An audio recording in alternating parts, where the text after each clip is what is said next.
একজন খতিব, এরা দেখলে তো মনে হয় ফকিন্নি রিক্সাওয়ালা। এইটা কিভাবে খতিব হয় আমার মাথায় ধরে না। আমাদের জাতীয় মসজিদের খতিব হযরত মাওলানা আব্দুল মালিক হাফিজাহুল্লাহ তাআলা এদেশের লক্ষ লক্ষ আলেমদের উস্তাদ, কোটি কোটি আলেমদের উস্তাদ।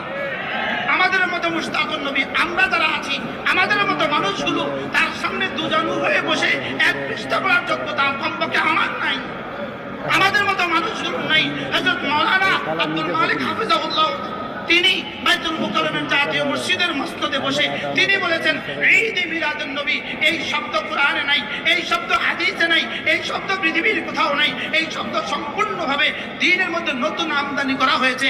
এই প্রশ্নের উত্তরে এই বক্তব্যের জবাবে বলেছে আব্দুল মালিক হাফিজাহুল্লাহর সাথে সে মুবাহাসা করবে, মুনাজারা করবে,